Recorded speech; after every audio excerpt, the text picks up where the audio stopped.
जो सीएम जम्मू कश्मीर के सीएम ये बता रहे हैं कि हमारे जो ज़मीन के दस्तावेज होते हैं स्थानिक कोर्ट में जो चलती है वो उर्दू ज़बान चलती है, उसकी रिटर्न स्क्रिप्ट अलग होती है।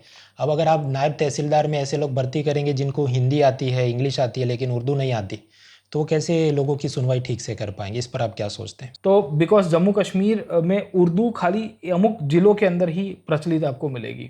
सो अब पूंछ साइड जाओ, जो वहाँ पूंछी बोली जाती है, आप जम्मू साइड में जाओगे तो वहाँ आपको डोगरी मिल जाएगी बोलने के लिए, और भी बहुत सारी डायलेक्ट्स है, राइट। बहुत बार ऐसा होगा कि कैंडिडेट उर्दू स्पीकिंग बैकग्राउंड से होगा, तो वो तो चलो ठीक है, पर बाकी सारे कैंडिडेट्स के लिए एक यूनिफॉर्मिटी। तो फिर क्या आप ऐसे कोई विचार के सहमत होंगे कि जम्मू कश्मीर का और भाषा के आधार पर बंटवारा किया जाए?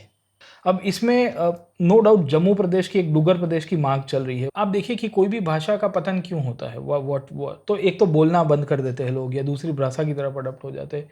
तो एक टाइम के ऊपर ऐसा हुआ प्राचीन भारत में कि जो बुद्ध थे उन्होंने पाली और प्राकृत भाषा को ज़्यादा प्राधान्य दी, मतलब प्राकृत महावीर ने दिया था। तो सर ये जो उर्दू भाषा है वो भारतीय है कि विदेशी है, और तो फिर फारसी भाषा क्या है? सर मतलब दो चीज़ है, इसको लेके बहुत लोगों को मिसकंसेप्शन है। जब उर्दू के लिए ये बातें चलती हैं तो ट्विटर वगैरह में उसको धर्म के साथ जोड़ के स्वाभाविक है कुछ लोग अलग दिशा में ले जाते हैं। लेकिन जब यही बात और होती है कि मातृभाषा में पढ़ाना चाहिए, तो हिंदी में एमबीबीएस के कोर्स लॉन्च किए जाते हैं, इंजीनियरिंग के कोर्स गुजराती भाषा में लॉन्च किए जाते हैं। लेकिन जिस प्रकार से समाचार आ रहे हैं कि ऐसे कॉलेजेस के अंदर कोई भी एडमिशन प्रादेशिक भाषाओं में नहीं ले रहा है, सब लोग अपने बच्चों को इंग्लिश में ही पढ़ाना चाहते हैं। मध्य प्रदेश बोर्ड की मैं देख रहा था, मध्य प्रदेश में एमबीबीएस को लेके गवर्नमेंट छूट दे रही है कैंडिडेट्स को कि अगर आप एमबीबीएस की एग्ज़ाम हिंदी में लिखोगे तो हम आपको एग्ज़ाम फ़ी जो 7-8 हज़ार रुपये होती है उसमें आपको फ्री माफ़ कर देंगे। क्यों? क्योंकि they want students to write. अब स्टूडेंट्स के साथ प्रॉब्लम क्या है कि टेक्निकल कोर्सेज है, मेडिकल साइंस है, इंजीनियरिंग है, वो जर्मनी में, रशिया में, चाइना में लोकल लैंग्वेजेस में होते हैं। वैसा नहीं है कि नहीं होता है, पर they have got a very long legacy, they have got a very long drawn research जो इन्होंने इसके ऊपर की है और उन्होंने बरकरार रखा है। हम तो कर ही नहीं पाए और अचानक से कह रहे हैं अब 1-2 साल के अंदर कि अब रातों रात हम इसको इंजीनियरिंग में कन्वर्ट कर देंगे। अब जब हमारे प्राइम मिनिस्टर विदेश में जाते हैं अंग्रेज़ी भाषा में बयान दे तो कुछ लोग तुलना करते हैं, देखिए रशिया के प्रेसिडेंट तो हमेशा रशियन में ही बोलते हैं। ये जो आप बता रहे थे कि टेक्नोलॉजी है, तो मान लीजिए किसी ने उर्दू भाषा में भी अपनी कंप्लेन लिखी है तो एआई की मदद से वो फ़ोटो खींच ले ऑफिसर और उसका अंग्रेज़ी या हिंदी में अनुवाद कर दे। तो अगर इसी प्रकार से सब किया जाए तो फिर बाकी राज्य में ये जो है कि मराठी भाषा आनी चाहिए या तमिल भाषा आनी चाहिए, ये उनकी क्या मांग, उसे आप कैसे देखेंगे फिर कि टेक्नोलॉजी है तो वो भी ऐसे ही देख लें? सर 2 चीज़ है, मतलब देखो लोकल एडमिनिस्ट्रेशन में भाषा जानना ज़रूरी है क्योंकि लैंग्वेज से सामने वाला व्यक्ति का दुख दर्द बहुत बहुत बार होता है कि भाषानुवाद होता है पर भावानुवाद नहीं होता। और ये बात पर जब महाराष्ट्र या कर्नाटक या ये 2 राज्यों में आजकल ज़्यादा इस प्रकार की घटनाएं हो रही हैं, तो फिर पंजाब में या उड़ीसा में ऐसा हमें क्यों नहीं दिखता कि वहाँ के लोग ऐसा क्यों हंगामा नहीं कर रहे कि बाहर वालों को यहाँ से या वो हमारी भाषा सीखनी होगी आप? दूसरा, पंजाब का यूथ ही बाहर जा रहा है, इंडस्ट्रीज पंजाब में है नहीं।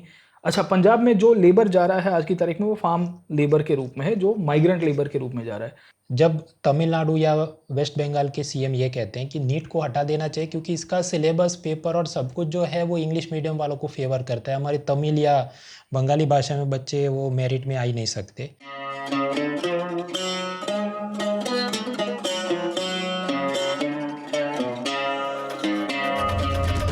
जी नमस्कार मित्रों, आज हम एक डिबेट पर है कि क्या उर्दू का लिंग्विसाइड हो रहा है।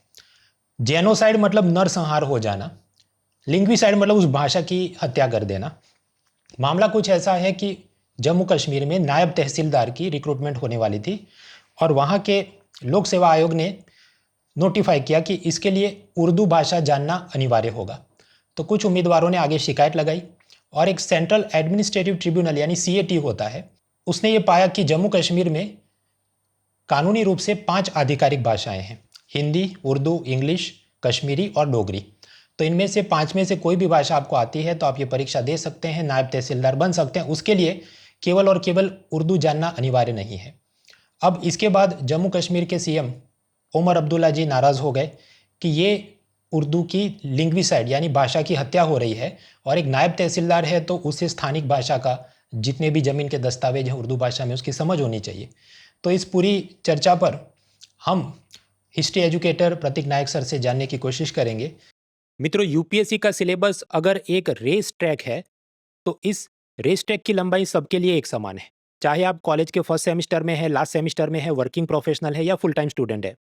आप सभी के लिए आपकी ज़रूरत के हिसाब से अनअकैडमी के बैचेज अवेलेबल हैं, जिसमें हम आपको लाइव लेक्चर में सारे सब्जेक्ट कंप्लीट कराते हैं, पावर पॉइंट नोट्स के साथ। मॉक टेस्ट होते हैं, मेंस आंसर राइटिंग भी होता है, थियरी से लेके करंट अफेयर्स, एनसीईआरटी से लेके एडवांस टॉपिक्स, जीएस का प्रीलिम और मेंस दोनों का कॉम्प्रिहेंसिव कवरेज, और साथ ही साथ सीसेट और डाउट रेजोल्यूशन भी इसमें शामिल है। और ऐसे हमारी ये कॉम्प्रिहेंसिव ऑफरिंग एकदम अफोर्डेबल फीस पे उपलब्ध है। 1 साल का सब्सक्रिप्शन केवल 19,999 में, और 3 साल का सब्सक्रिप्शन मतलब जो लोग अभी कॉलेज में हैं और 3 साल बाद यूपीएससी देना चाहते हैं, 34,999। सर, क्या ये पहली बार हो रहा है कि कोई भाषा को किसी और भाषा का उसके ऊपर प्रभुत्व बढ़ रहा हो? सर ये मतलब मुझे ऐसा लगता है कि 1960s में ऑफिशियल लैंग्वेज को लेके एक डिबेट हुई थी भारत में, क्योंकि राजभाषा की डिबेट थी। ये हुआ था कि भारतीय संविधान में लिखा गया था कि 1950 से 15 साल के अंदर, मतलब 1965 तक आते आते हिंदी हमारी राजभाषा हो जाएगी। और उसको लेके केंद्र सरकार को कार्य करना था, एक कमीशन बनाना था और उसको लेके हिंदी के प्रचलन के लिए। अब उसको लेके फिर दक्षिण भारत में इसके प्रोटेस्ट शुरू हो गए थे, तो वो द्रविड़ नाडु का फिर मूवमेंट भी वहाँ से निकल के आया। तो सर अगर एग्ज़ाम के पॉइंट ऑफ से अगर हम देखेंगे, हिस्ट्री के पॉइंट ऑफ से देखेंगे, तो ये पहली बार नहीं है। उस टाइम पे भी यही चीज़ का प्रोटेस्ट हो रहा था कि भाई जिसको हिंदी नहीं आ रही है तो वो लोग क्या करेंगे, कल उसके कॉम्पिटिटिव एग्जाम्स की एग्ज़ाम ली जाएगी और हिंदी अनिवार्य हो जाएगा, तो फिर क्या होगा। जैसे यहाँ उर्दू के केस में ये हुआ है, पर यहाँ उल्टा है कि उर्दू कहा जा रहा है कि आपको आनी चाहिए। वहाँ पे ऐसा था कि भाई हिंदी राजभाषा के रूप में कर देंगे और उसको लेके फिर विरोध शुरू हो गया। तो सर लिंग्विस्टिक डिबेट एक इतने बड़े नेशन में, मल्टीलिंगुअल मल्टी डाइवर्स में, तो ये तो सर होता तो है पर नॉर्मली अकोमोडेट कर दिया जाता है। जैसे ऑफिशियल लैंग्वेज के अंदर भी ये हुआ था कि जब इसको लेके डिबेट हुई तो फाइनली वो 3 लैंग्वेज की पॉलिसी तब लेके आए कि भाई स्टेट सर्विसेज या जो भी स्टेट के रिप्रेजेंटेटिव्स होंगे या सेंटर स्टेट के बीच में रिलेशंस होंगे, उसमें जो राजभाषा होगी वो इंग्लिश होगी। हिंदी अगर केंद्र दूसरे राज्यों के साथ संवाद करना चाहे कर सकते हो। और फिर आप हिंदी के केस में आप देखिए, ये सिविल सर्विसेज में भी हुआ है कि जो हमारा एक कंपलसरी लैंग्वेज का पेपर होता है उसमें एक इंग्लिश कंपलसरी होता है और एक रीजनल लैंग्वेज लेनी होती है। नॉर्थ ईस्ट के अमुक स्टेट्स को छूट दी गई है यूपीएससी के अंदर भी कि आप वो आपकी मदर टंग जो है उसके सिवाय जो आपको हिंदी है या वर्नाक्युलर लैंग्वेज का पेपर अपेयर करना है उसमें नहीं करना होता है। तो उसी प्रकार से ये अकोमोडेशन है सर। तो इसको लेके हंगामा मुझे समझ में नहीं आ रहा है कि मतलब उतना होने लायक नहीं था। एक वो कहावत है कि हिस्ट्री रिपीट्स इटसेल्फ। तो भाषा का क्या ऐसा विवाद पहले भी कुछ हुआ है संस्कृत और प्राकृत के बीच या कोई अन्य भाषाओं के बीच? जी सर, हिस्ट्री में मतलब भाषा को लेके ऐसे भी हो चुका है। मतलब जैसे आप कह रहे हो जो लिंग्विसाइड वाला जो मुद्दा है ना, वैसे आप देखिए कि कोई भी भाषा का पतन क्यों होता है। तो एक तो बोलना बंद कर देते हैं लोग या दूसरी भाषा की तरफ अडप्ट हो जाते हैं। तो एक टाइम के ऊपर ऐसा हुआ प्राचीन भारत में कि जो बुद्ध थे उन्होंने पाली और प्राकृत भाषा को ज़्यादा प्राधान्य दी। मतलब प्राकृत महावीर ने दिया था, पाली भी प्राकृत का ही एक वो ऑफशूट के रूप में हमको कंसिडर करते हैं हिस्ट्री के अंदर। और फिर हुआ ऐसा कि थोड़े समय तक जो संस्कृत एज अ लैंग्वेज देखा जाए तो मासिस के अंदर नहीं थी, पर एक लिटरेचर के कल्चर के रूप में तो चलती आ रही है। ऊपर से सर उल्टा हो गया बाद में कुछ सालों के बाद, मतलब 2nd सेंचुरी या गुप्ता पीरियड तक आते आते बुद्धिज़्म के अंदर ही संस्कृत का इंपॉर्टेंस बढ़ गया, तो फिर पाली गायबाज हो गई सर। ठीक है, तो जो बुद्ध ने पॉपुलराइज किया था, तो होता है बहुत बार इतिहास में ऐसा आपको देखने को मिलेगा कि प्राचीन अर्वाचीन काल की जो भाषाएं थी वो लुप्त हो जाती है, क्योंकि सरकार सपोर्ट नहीं करती, अपने एडमिनिस्ट्रेशन के उपयोग में नहीं आती। और फिर और संस्कृत के साथ भी ये हुआ। जैसे संस्कृत पहले एक टाइम के ऊपर पैन इंडिया ऑलमोस्ट दक्षिण भारत तक, कर्नाटक तक वो प्रचलित हुआ करती थी। और फिर वहाँ से रीजनल लैंग्वेजेस निकल के आई, तो गुजराती आई, मराठी आई, कन्नड़ आई, एंड देन मलयालम तक आप देखिए। मलयालम में भी संस्कृत और जो लोकल लैंग्वेज है उसका मिक्सचर आपको मिलता है सर। तो सर ये जो उर्दू भाषा है वो भारतीय है कि विदेशी है, और तो फिर फारसी भाषा क्या है? सर मतलब दो चीज़ है इसको लेके, बहुत लोगों को मिसकंसेप्शन है। फारसी लैंग्वेज जो पर्शियन लैंग्वेज है वो आती है with respect to the Delhi sultans. तो दिल्ली के सुल्तानों ने जब भारत के ऊपर 1292 के बाद जब अपनी गद्दी विराजमान की, तो ये लोग फारसी भाषा को राजभाषा के रूप में प्राधान्य देते, ऑफिशियल लैंग्वेज के रूप में। अब जैसे स्लेव डायनेस्टी हो गई, तुगलक डायनेस्टी हो गई, खिलजीस हो गई, फारसी भाषा आई। फारसी की भारत के अंदर ही रीजनल लैंग्वेजेस के साथ इंटरेक्शन बढ़ा, ऑब्वियस है, क्योंकि वो स्टेट लैंग्वेज थी। भारत के कुछ लोगों ने फारसी भाषा सीखी भी थी। अब उसमें से जब खड़ी बोली और जो स्थानिक बोलियाँ थी, हम लोग कहते हैं कि एक डायलेक्ट है, उसके साथ मिक्सचर हुआ तो वहाँ से उर्दू जन्मी है। उर्दू सर हिंदुस्तान की भाषा है, हिस्ट्री के अंदर देखने की कोशिश करेंगे, उसके अंदर बहुत सारे हिंदी संस्कृत के शब्द मिलेंगे क्योंकि वो मिक्सचर के रूप में आपको मिलती है, पहली बात। दूसरा, वो अलाउद्दीन खिलजी के कैंप में डेवलप हुई थी, छावनी के अंदर, इसके लिए उसको उर्दू कहते हैं, ज़बान हिंद के रूप में भी कहा जाता है। और फिर आमिर खुसरो इस दौर में 1290-1300 के बाद के दौर के अंदर इसको प्रचलित करने में, इसको पॉपुलराइज करने में बहुत ही उसमें लिखते भी है और कंट्रीब्यूट भी करते हैं। और उसके बाद धीरे धीरे धीरे धीरे धीरे वो ज़बान हिंद के रूप में उभर के आई, मतलब सामान्य व्यक्ति भी उसका उपयोग ले रहा था नॉर्थ इंडिया में सर। लेकिन ये जो बात है कि जो सीएम जम्मू कश्मीर के सीएम ये बता रहे हैं कि हमारे जो ज़मीन के दस्तावेज होते हैं स्थानिक कोर्ट में जो चलती है वो उर्दू ज़बान चलती है, उसकी रिटर्न स्क्रिप्ट अलग होती है।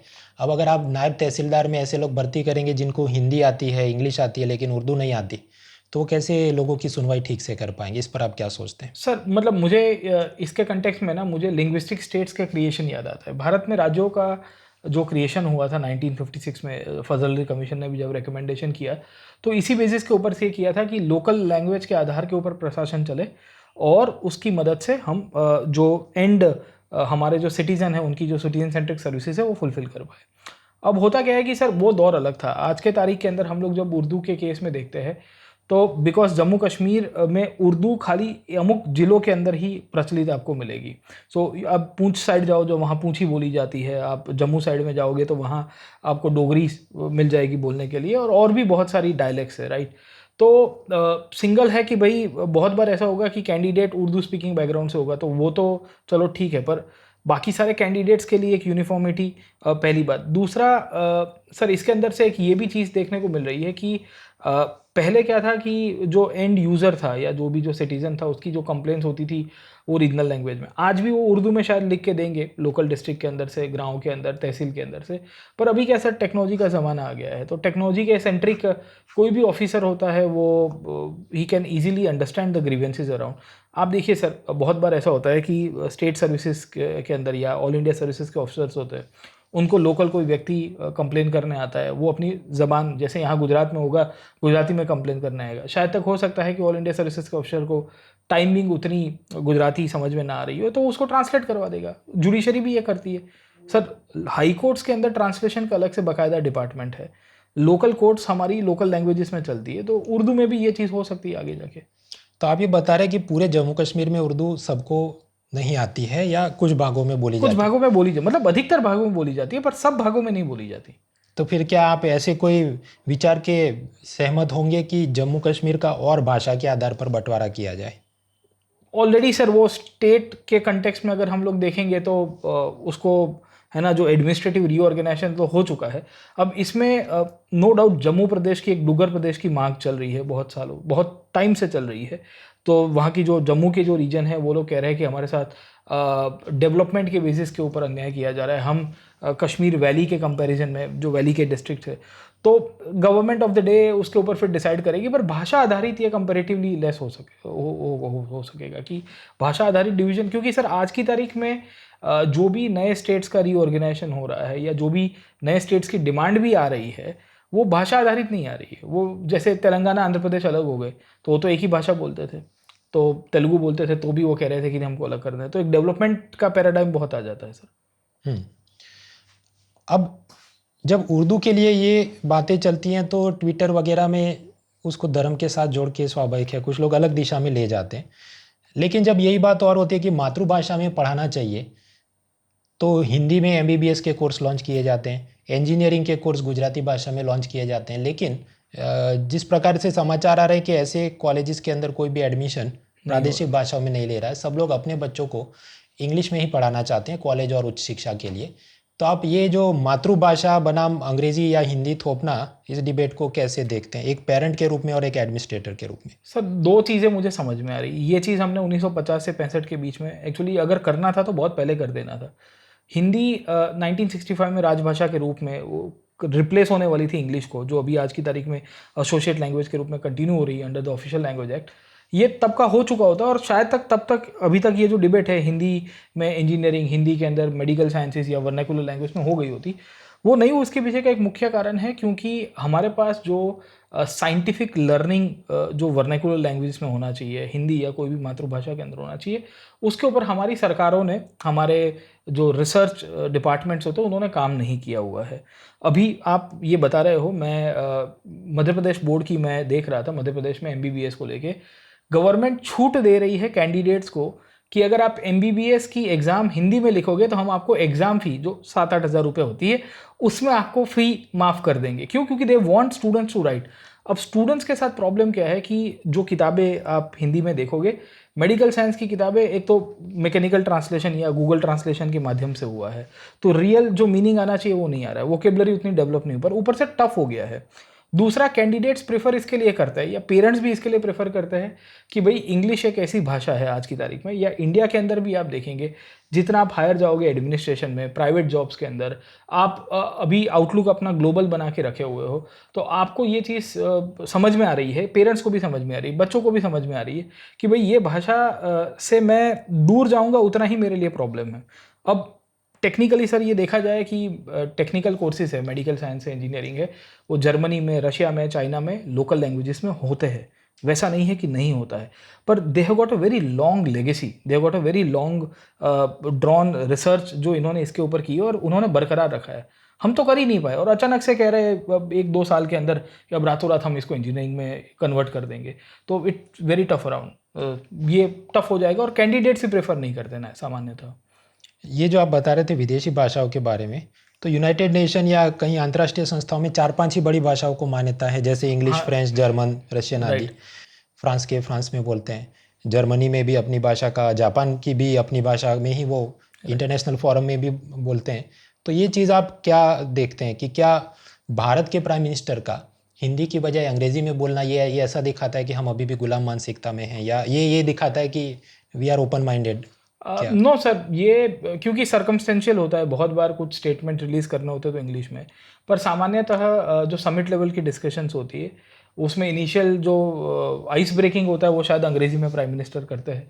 बट अब अगर आप वीडियोस में भी देखेंगे या प्रेस रिलीज के कंटेक्स्ट में भी देख लोगे तो उनका इंटरेक्शन होता है वो हिंदी में ही है, और इंग्लिश में अगर इंटरेक्ट कर रहे हैं किसी के साथ तो it is just to break up the ice and convey it in a significant way और बेटर वे अराउंड। ओके, तो उसमें हम लोग गुलामी मानसिकता के कंटेक्स्ट में नहीं देखते और नहीं देखा भी नहीं जाना चाहिए इसको कि भाई वो कन्वे करने के लिए लैंग्वेज इज़ अ मीडियम, और हिंदी के कंटेक्स्ट में पीछे आप हम इंटरप्रेटर भी देख लेते। राइट। ये जो आप बता रहे थे कि टेक्नोलॉजी है, तो मान लीजिए किसी ने उर्दू भाषा में भी अपनी कंप्लेन लिखी है, तो एआई की मदद से वो फ़ोटो खींच ले ऑफिसर और उसका अंग्रेज़ी या हिंदी में अनुवाद कर दे। तो अगर इसी प्रकार से सब किया जाए तो फिर बाकी राज्य में ये जो है कि मराठी भाषा आनी चाहिए या तमिल भाषा आनी चाहिए, ये उनकी क्या मांग, उसे आप कैसे देखेंगे फिर कि टेक्नोलॉजी है तो वो भी ऐसे ही देख लें? सर, दो चीज़ है, मतलब देखो, लोकल एडमिनिस्ट्रेशन में भाषा जानना ज़रूरी है क्योंकि लैंग्वेज से सामने वाला व्यक्ति का आप दुख दर्द बहुत बहुत बार होता है कि भाषानुवाद होता है पर भावानुवाद नहीं होता, so emotions are not getting conveyed around. ये जो बाकी राज्यों के अंदर चल रहा है, खास करके अब मराठी भाषा को लेके देख लीजिए, कन्नड़ा को देख लीजिए। अब ये कर्नाटका में भी हुआ कि बैंक के कर्मचारियों को कहा गया कि भाई तुम्हें कन्नड़ा भाषा आनी चाहिए, या तमिल लैंग्वेज के लेके भी चल रहा है। तो सर ये इसके पीछे दो चीज़ें, एक तो रीजनलिज्म जिसे हम लोग प्रांतवाद के कंटेक्स्ट में देखते हैं, वो भी एक बहुत बड़ा फैक्टर है इसके अंदर से रिस्पॉन्सिबल है, पोस्ट इंडिपेंडेंस एरा में भी, और ये आपको समय अंतर के ऊपर आपको देखने को मिलेगा। So after some particular time frame you will find कि लिंग्विस्टिक फोर्सेस उभर के आएंगे, वो डिमांड करेंगे। अब अच्छा, इसमें सेंसिटिविटी का एक बहुत बड़ा फैक्टर होता है। आज के तारीख के अंदर जो मुझे समझ में आ रहा है भाषाओं को लेके कि एक माइग्रेंट है, जैसे मैं एक माइग्रेंट व्यक्ति के रूप में हूँ, मैं कहीं और काम कर रहा हूँ, तो मुझे ये लगता है कि मुझे वहाँ की भाषा सीखनी चाहिए। सीखूंगा, उससे दो काम होंगे, मेरा काम इजी होगा, सामने वाले की जो भी बातें होगी, कंप्लेन होगी, या जिसके साथ जो संवाद करना है वो इजीली मैं उसको कन्वे कर पाऊंगा और वो भी मुझे कन्वे कर पाएगा। सिंपल चीज़ है, एक दुकान चला रहा हूँ मैं, मुझे पता है कि मेरे जो ग्राहक है वो वहाँ के स्थानिक है, तो ऑब्वियस है कि उनकी जो भी मांग है वो मेरी दुकान पे परचेस करने आएंगे, तो मैं भाषा जानता हूँ तो सरल रहेगा। This applies to the local administration up to some extent around. अच्छा, लोकल एडमिनिस्ट्रेशन में सर ये जो आपने कहा कि एआई के सिवाय भी, मतलब दूसरा ऑप्शन ये भी होता है, क्योंकि आप एक अधिकारी के रूप में, तहसीलदार के रूप में काम करोगे, आपके साथ और भी सपोर्ट स्टाफ होगा जो आपको हेल्प कर सकता है in some instances around whenever this kind of complaints जो उर्दू में है, जैसे जम्मू कश्मीर के केस में आई है। तो भाषा सीखनी चाहिए, समझनी चाहिए, ये ज़रूरी है मेरे हिसाब से। पर ऐसा भी नहीं है कि आपको 100% एक ही भाषा आएगी। मतलब कश्मीर के केस में तो मैंने बताया कि आप उर्दू स्पीकिंग जोन्स में पोस्टेड होंगे तो शायद आप उर्दू की कंप्लेन आपको आएगी, उर्दू में लिख के कोई आपको बता सकता है। अच्छा, उर्दू बोलने में तो ज़बान उर्दू जो है वो हिंदुस्तानी हिंदी के जैसी है, तो शब्द उसके थोड़े बहुत वोकेबलरी अलग है, पर समझ में तो एटलीस्ट आ ही जाती है, तो उतनी दिक्कत सर नहीं होगी। बट ये तो ज़्यादातर तो रीजनल फोर्सेस है जो बाकी सारे स्टेट्स में निकल के आ रहे हैं। आप ये जो कह रहे हैं कि इतिहास का पुनरावर्तन होता है, कि समय समय पर ऐसी मांग होती है, जैसे शिवसेना का जब उदय हुआ तो मैंने वो बाला साहेब ठाकरे पर फिल्म भी देखी थी। राइट। तो उस ज़माने में जो उनके नज़रिए से अगर हम देखें कि बाला साहेब ठाकरे को लगता था कि हमारे लिए नौकरी रोज़गार के अवसर कम हो रहे हैं और बाकी लोग इसे ले रहे हैं, तो कहाँ तक आप ये जब आप बता रहे हैं कि इतिहास का पुनरावर्तन हो रहा है, so are we in the same type of cycle again, economic slowdown, या क्या है, क्यों ये इतिहास का पुनरावर्तन हो रहा है? सर दो, एक तो इनसाइडर आउटसाइडर वाला जो केस है वो चल रहा है, क्योंकि एक थियरी चलती है हिस्ट्री के अंदर भी, सन्स ऑफ द सॉइल, माटी के लाल, कि पहला हक किसका में, तो जो वो ज़मीन का होगा उसको मिलेगा। अब जैसे महाराष्ट्र के केस में देखें तो मराठी भाषी जो समाज है उसको ये अपना हक है, राज्यों का निर्माण भी इसी के कारण किया गया था कि वहाँ के लोकल्स को पहला प्रेफरेंस मिले। अब समय अंतर के ऊपर, बिकॉज हमारी जो बॉर्डर्स है और हमारा कॉन्स्टिट्यूशन भी कहता है कि आर्टिकल 9 to 19 के तहत right to free speech and movement है, तो लोग माइग्रेट करते हैं लाइवलीहुड के लिए, अलग अलग रीजन्स, पोस्ट पुल फैक्टर्स के लिए। अब उसमें बहुत बार डेमोग्राफिक चेंज हो गया है, बहुत बार जो लिंग्विस्टिक नेटिव्स है वो अपने ही राज्य के अंदर लिंग्विस्टिक माइनॉरिटी का फीलिंग उनको आ रहा है। इसके कारण जब ये चीज़ें बढ़ जाती है और उनको लग रहा है कि हमारे ऊपर सुपर इम्पोज किया जा रहा है, तो it comes up in the form of some kind of protest, और कभी कभी इसी के अंदर आप देखोगे तो हिंसा भी हो जाती है मैनी अ टाइम्स अराउंड। तो इकोनॉमिक रीजंस है इसमें सर, डेफिनेटली इकोनॉमिक रीजंस आपको मिलेंगे, और डेमोग्राफिक रीजंस भी इसमें भाषा को लेके आ रहा है, और इसमें it is fuelled up with the political aspirations with. अब जब हमारे प्राइम मिनिस्टर विदेश में जाते हैं, अंग्रेजी भाषा में बयान दे, तो कुछ लोग तुलना करते हैं, देखिए रशिया के प्रेसिडेंट तो हमेशा रशियन में ही बोलते हैं। तो इस वक्त क्या विवाद था, अगर आप नए विद्यार्थियों को बता सके? मतलब ऐसा हुआ कि पहले बॉम्बे, बृहद बॉम्बे प्रांत हुआ करता था, बृहद बॉम्बे स्टेट था, और ये विदर्भ और जो वो सीपी और विदर्भ और वो अलग स्टेट थे ब्रिटिश काल में। अब 47 में प्रिंसेस स्टेट्स का इंटीग्रेशन हुआ, 50 में हमने जब राज्यों का निर्माण किया तो हमने ABCD करके 4 कैटेगरी बना दी थी। कैटेगरी ए में ये बॉम्बे स्टेट आता था, बी में सब प्रिंसली स्टेट आते थे, बी में गुजरात के ही 2 राज्य आते थे, काठियावाड़ और कच्छ अलग था, बी और सी कैटेगरी में, इस तरह से डिवाइड कर दिया था, मतलब सौराष्ट्र एंड कच्छ। फिर उस टाइम पे गुजराती स्पीकिंग और मराठी स्पीकिंग लोग बृहद बॉम्बे स्टेट का पार्ट हुआ करते थे, तो उनकी मांग बहुत थी कि भाई हमें अलग से स्टेट चाहिए लिंग्विस्टिक बेसिस के ऊपर। तो 1956 में जब फजल अली कमीशन बना तो उन्होंने मना कर दिया, SRC, फर्स्ट रीऑर्गेनाइजेशन कमीशन, जिसके ऊपर से SRC का एक्ट पास किया गया, कहा कि भाई बॉम्बे स्टेट एक ही रहेगा, गुजराती मराठी स्पीकिंग एरियाज जो है वो अलग नहीं होंगे। अब उसको लेके फिर आंदोलन चला, तो वहाँ महाराष्ट्र के अंदर आंदोलन चलता है, यशवंत चौहान और बाकी सारे लीडर्स वहाँ पे लीड करेंगे, और फिर गुजरात में भी इंदुलाल याग्निक उसको लीड करते हैं, एंड देन 1960 में 1 मई 1960 के दिन गुजरात और महाराष्ट्र को अलग किया गया। अब जब अलग हुए तो गुजरात के ऑलरेडी 2 स्टेट, क्योंकि पहले वो रजवाड़े के रूप में थे, उनको फिर गुजरात प्रांत के अंदर ऐड किया गया, काठियावाड़ और सौराष्ट्र। और फिर विदर्भ वाला जो रीजन था वो पहले बॉम्बे के पार्ट में नहीं था, उसको फिर महाराष्ट्र के अंदर ऐड कर दिया गया। तो इस तरह से दोनों का सेटल और बहुत ही अच्छी तरह से हुआ है, मतलब उसको लेके उतनी गलत चीज़ें नहीं थी। पर उसमें हाँ, जब बंटवारा हो रहा था तब बॉम्बे सिटी को लेके या मुंबई सिटी को लेके काफ़ी डिबेट हो गई थी, और मुंबई किसको मिलना चाहिए, राइट, ओके। तो उसको लेके, क्योंकि मुंबई को लेके ऑब्वियस है वो जोग्राफिकली भी लोकेटेड महाराष्ट्र के अंदर ही है, पर वहाँ के इंडस्ट्रियलिस्ट थे, यहाँ के सैकड़ों और भी लोग थे जो चाहते थे कि भाई मुंबई सिटी जो है वो गुजरात की तरफ जाना चाहिए। तो उसको लेके काफ़ी प्रोटेस्ट भी हुए थे तब, और मुंबई को शट डाउन किया गया था, और काफ़ी आगजनी भी हुई और घटनाएँ भी बनी सर। ये जो आप बता रहे थे सन्स ऑफ सॉइल कि स्थानिक लोगों को अवसर पहले मिलने चाहिए, और ये बात पर जब महाराष्ट्र या कर्नाटक या ये 2 राज्यों में आजकल ज़्यादा इस प्रकार की घटनाएं हो रही हैं, तो फिर पंजाब में या उड़ीसा में ऐसा हमें क्यों नहीं दिखता कि वहाँ के लोग ऐसा क्यों हंगामा नहीं कर रहे कि बाहर वालों को यहाँ से या वो हमारी भाषा सीखनी होगी? आपको सर 2-3 चीज़ें हैं, मतलब आप देखिए कि इकोनॉमिक अपॉर्चुनिटीज़ कहाँ पे आज की तारीख में, जो कर्नाटका में बेंगलुरु है, राइट, तो कॉस्मोपॉलिटन सिटी बन गया, अर्बन ग्रोथ सेंटर्स के रूप में करोड़ों की आबादी हो गई। मुंबई सिटी की भी यही हालत है, तो इट अट्रैक्ट्स। अब पंजाब में परिस्थिति ऐसी नहीं है कि वहाँ बड़ी मात्रा में माइग्रेंट जा रहे हैं। पहली बात, जहाँ माइग्रेंट जाएंगे, दूसरे स्टेट के लोग जाएंगे, तो वहाँ पे जो लोकल्स होंगे उनको शायद इनसिक्योरिटी या डेमोग्राफी या लैंग्वेज के कारण थोड़ी फीलिंग होगी, और उसके ऊपर फिर पॉलिटिकल इश्यूज पॉपअप होने शुरू होते हैं। पंजाब में कंपैरेटिवली अब उल्टा हो रहा है। एक तो इकोनॉमिक स्लोडाउन है, 90s के बाद आप देखोगे थोड़ा ठंडा हुआ, फिर रिवाइव भी हुआ खालिस्तान मूवमेंट जब खत्म हुआ, और आज की तारीख में एक तो फिर से खालिस्तान मूवमेंट का रिवाइवल हुआ। दूसरा, पंजाब का यूथ ही बाहर जा रहे हैं, इंडस्ट्रीज पंजाब में है नहीं। अच्छा, पंजाब में जो लेबर जा रहा है आज की तारीख में वो फार्म लेबर के रूप में है, जो माइग्रेंट लेबर के रूप में जा रहा है। The same applies in Orissa as well. तो अगर कल उठ के उड़ीसा इंडस्ट्रियलाइज होगा, मतलब जहाँ तक मेरी अंडरस्टैंडिंग है, जो एक बड़ी मात्रा के अंदर वी विल सी कि क्या कह सकते हैं कि लेबर का इनवर्ड सप्लाई वो अपने तरफ खींचेगा, और लाखों करोड़ों लोगों की पॉपुलेशन माइग्रेट होगी, तो फिर से इनसाइडर आउटसाइडर वाला खेल आपको देखने को मिल जाएगा। तो बहुत सामान्यतः हमें जो ये इनसाइडर आउटसाइडर का जो केस आज की तारीख में मिल रहा है, उसमें ये माइग्रेंट पॉपुलेशन और विद इन द कंट्री जो इंटर स्टेट माइग्रेशन हो रहा है उसके केस में ज़्यादा दिखेगा। और भी फैक्टर्स है, but this is the primary. ये जो आप इकोनॉमिक अपॉर्चुनिटीज़ की बात कर रहे थे, तो वैसे भी जब हम बात करें यूथ के लिए well paying jobs, right, jobs तो छोटी मोटी सब ढूंढ ही ले, लेकिन वेल पेइंग जॉब्स आजकल केवल सरकारी नौकरियों में आप देखते हैं। प्राइवेट सेक्टर में खासकर नीचे वाले जो group C group D type के हैं उसमें अच्छी सैलरी नहीं मिलती।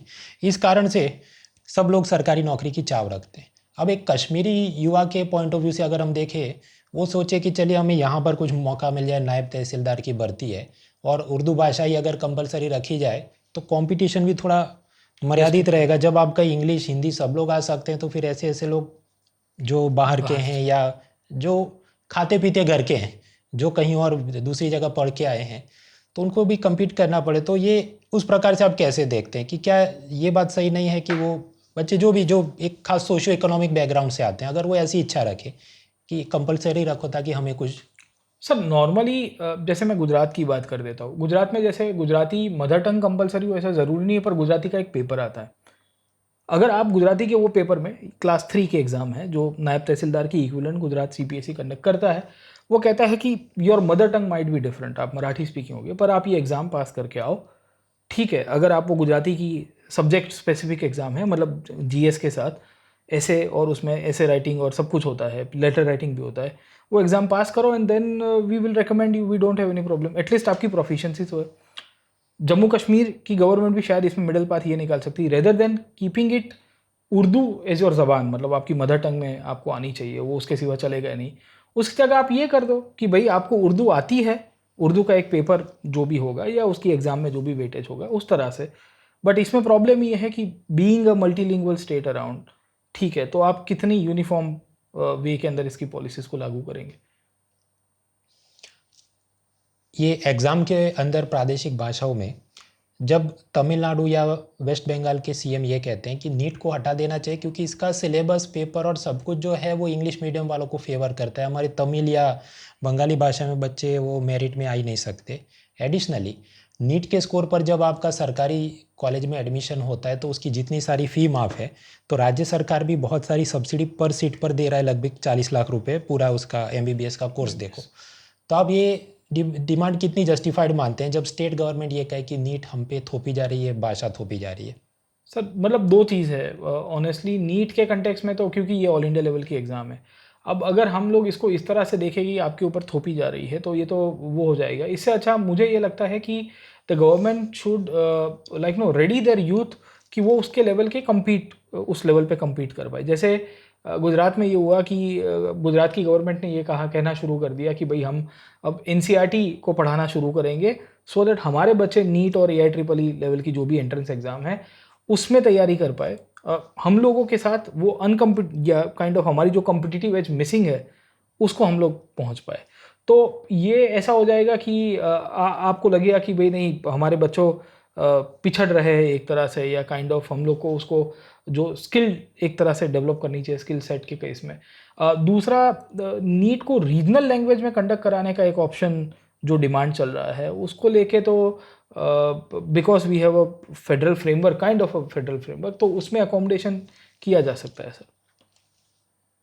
मित्रों, कंक्लूजन की तरफ हम बढ़ें तो मेरा ये सोचना है जो ये उर्दू भाषा अगर कंपलसरी की जाए, कई सारे आजकल उर्दू स्पीकिंग पेरेंट्स भी ऐसे होंगे कि जो अपने बच्चों को इंग्लिश मीडियम में पढ़ाते होंगे या भविष्य में पढ़ाने की इच्छा रखेंगे। तो अगर बेहद कंपलसरी कर दिया जाए तो it will create issues even for their own children. Rather than system ये होना चाहिए कि आप जो भी 5 सरकारी उनकी भाषा है, मतलब आधिकारिक रूप से मान्य भाषाएं हैं, आधिकारिक रूप से उनकी मान्य भाषाएं जो 5 है, हिंदी, उर्दू, इंग्लिश, कश्मीरी, डोगरी, उन सभी के अंदर वो पेपर वगैरह की व्यवस्था हो। हालांकि जब उसका व्यक्ति का सिलेक्शन हो जाए उसके बाद उसकी ट्रेनिंग होनी चाहिए और उसमें उर्दू का पेपर रख के फिर वो प्रोबेशनल फेस में उसको पास करे तभी उसकी नौकरी पक्की मानी जाए। फॉर एग्जांपल ये जो ऑल इंडिया सर्विसेज है, IAS, IPS, फॉरेस्ट सर्विस, उसमें आप जानते हैं कैडर सिस्टम है। तो यदि कोई एक भाषा बोलने वाला व्यक्ति उसका दूसरे राज्य में पोस्टिंग होता है, कोई हिंदी भाषी व्यक्ति का तेलंगाना में पोस्टिंग हुआ, तो 2 साल की जो ट्रेनिंग IAS की होगी उसके बाद उसको तेलुगु भाषा के ज्ञान लेना होगा, उसकी परीक्षा पास करनी होगी, तभी उसका प्रोबेशनरी फेज पूरा मान के उसकी नौकरी पक्की होती है। तो इस प्रकार की व्यवस्था होनी चाहिए ताकि वो आम लोगों की वहाँ पर भाषा और तकलीफ़ों को समझ सके। ये मेरा तो सोचना है। आप सर कंक्लूजन में क्या बोलना जी सर, चाहेंगे? डेफिनेटली यही एक मिडिल पाथ अच्छा रहेगा कि ये जो स्टेट लैंग्वेज की जो ऑफिशियल 5 लैंग्वेज उसमें से आपको कोई एक भाषा आनी चाहिए, ऑब्वियस है। आप सर्विसेज उसके लिए आप एग्ज़ाम, रिटर्न एग्ज़ाम में भी कंडक्ट करो और उसके बाद वंस यू गेट सिलेक्टेड, ये प्रोबेशन फेज में, ट्रेनिंग फेज के अंदर आपने कहा कि ऑल इंडिया सर्विसेज के लिए किया जा रहा है। Even this is done even for the state services. बाकी सारे जो ऑफिसर्स होते हैं उनके लिए भी एग्ज़ाम कंडक्ट होती है लैंग्वेज को लेके। इवन सर हिंदी की भी परीक्षा बहुत डिपार्टमेंट कंडक्ट कराते हैं, तो सेम वे इसमें भी एक मिडल पाथ किया जा सकता है। बट एक चीज़ के ऊपर सर ज़रूर से कंक्लूड करना चाहूँगा कि भाषा जो है वो लुप्त होने के चांसेस बहुत बढ़ जाते हैं जब स्टेट उसको यूज़ करना बंद कर देता है। अब स्टेट ये कह रहा है कि हमारी जो मशीनरी है उसमें हम लोग लोकल लेवल में उर्दू है, पर स्टेट अपनी पूरी एडमिनिस्ट्रेटिव हायरार्की में थ्रू आउट इंटरनल कम्युनिकेशंस भी इंग्लिश में कर रहा होगा, सेंटर स्टेट रिलेशंस भी इंग्लिश में चल रहे होंगे, नोटिफिकेशंस भी इंग्लिश में आ रहे होंगे। तो फिर at the end of the day वो भाषा धीरे धीरे स्कूल्स में भी बंद हो जाएगी, क्योंकि पेरेंट्स भी यही कहेंगे, ग्लोबल फोर्सेस भी यही कहेगी कि भाई तुम अपनी भाषा, तो वो फिर घरों तक ही सीमित हो जाएगी। तो इसमें कंजॉइंट इफेक्ट्स करने पड़ेंगे, वरना तो भाषा ऐसे इतनी जल्दी लुप्त नहीं होगी सर। जी सर। मित्रों, बाकी यूपीएससी मेंस और निबंध के अंदर जब भी आप ऐसे प्रश्नों को हल कर रहे हैं तो भावुक होकर नहीं करना है। एक रैशनल ऑब्जेक्टिव नेशनल और ग्लोबल लेवल का व्यू आपको रखना चाहिए। इसके लिए आप अखबार पढ़ते रहें, क्योंकि कई बार ऐसे जो समाचार हैं उसको हिंदी गुजराती न्यूज़पेपर में इसकी चर्चा ज़्यादा होती नहीं। तो इंग्लिश अखबार देखने की, पढ़ने की आप थोड़ी आदत रखें ताकि आपके जवाबों का स्तर थोड़ा बेहतर हो सके। ऐसे और प्रोग्राम्स के लिए चैनल को लाइक, शेयर, सब्सक्राइब करें। बाकी यूपीएससी की कॉम्प्रिहेंसिव तैयारी के लिए अनअकैडमी का सब्सक्रिप्शन आपके लिए मौजूद है। बाकी डिटेल्स डिस्क्रिप्शन में है। Let's crack it.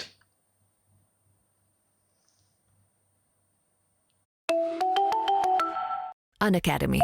Let's crack it.